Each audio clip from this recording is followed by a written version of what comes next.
వాస్తవంగా చెక్ పోస్టులు ఇదివరకు ఎందుకు ఉండాలి? ఒక రాష్ట్రం నుంచి ఇంకో రాష్ట్రానికి పోతున్నప్పుడు దానికి సంబంధించినటువంటి డబ్బులు కట్టడానికి, అంటే పర్మిట్ తీసుకోవడానికి ఆ రాష్ట్రంలో.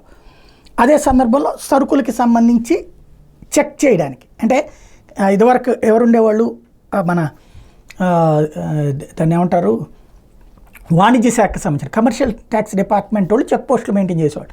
ప్రతి లారీ అక్కడికి రావాలి, సరుకు చూపించుకోవాలి. వీళ్ళంతా చెక్ చేస్తారా పాడా? ఆ కాగితం తీసుకెళ్తే స్టాంప్ వేసి ఇచ్చి వాళ్ళు ఇచ్చే లంచం తీసుకుంటుంటారు. మినిమం ఏది లారీకి ఇంత అన్నటువంటి లెక్క పెట్టేస్తుంటారు, సరుకుకి ఇంత అన్నట్టు. అది ₹1,00,00,000 దండుకునేవాళ్ళు. అయితే జిఎస్టీ సిస్టమ్ తీసుకొచ్చాక ఇక చెక్ పోస్టులు అవసరం లేదని కేంద్ర ప్రభుత్వం తేల్చి చెప్పేసి అప్పటి నుంచి తీసేశారు. అయితే ఇప్పుడు జగన్ హయాంలోనూ తీసేస్తే చెక్ పాయింట్లను అక్కడెక్కడ చేసినా సరే వెంటనే బయటకు వచ్చేది, ఆగిపోయేది.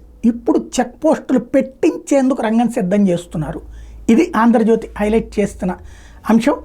రవాణా మంత్రితో చెప్పించి, ఇదే ఈ సివిల్ సప్లైస్ మంత్రి చెప్పారా, రవాణా మంత్రికి చెప్పారో తెలియదు కానీ ఆర్టీఏ చెక్ పోస్టులు అంటే రవాణా శాఖకి, ఏటీఎంలు అట్లాంటి చెక్ పోస్టులు సరిహద్దుల్లో మూతపట్టంతో ఆదాయం లేక బ్రేక్ ఇన్స్పెక్టర్లను డీటీసీ వరకు వెలవెల్లాడుతున్నారు. వాటిని తిరిగి తెరిపించేది రాయలసీమలోని పెద్దరెడ్డి కుడిభుజంలో పేరొందిన రెడ్డి గారికి ఉభయ గోదావరి జిల్లాల మాజీ అమాత్యుడికి 2 నెలల క్రితం వరకు ప్రతి నెల ముడుపులు అప్పగించిన అధికారి తోడయ్యారు. గత ప్రభుత్వంలో పెదిరెడ్డి ద్వారా పదోన్నతి తెప్పించుకుని కొత్త అధ్యాయానికి తెరదీసిన వాళ్ళు వీళ్ళందరూ కలిసి తీసుకొచ్చారు. ఆ ప్రపోజల్ ఇప్పుడు పెడుతున్నారు. ప్రతి నెల లక్షల్లో మామూళ్ళు అంటూ ఎరేస్తున్నారు అన్నటువంటి. ఈ ఎరకి పడకుండా ఉండటం మంచిది.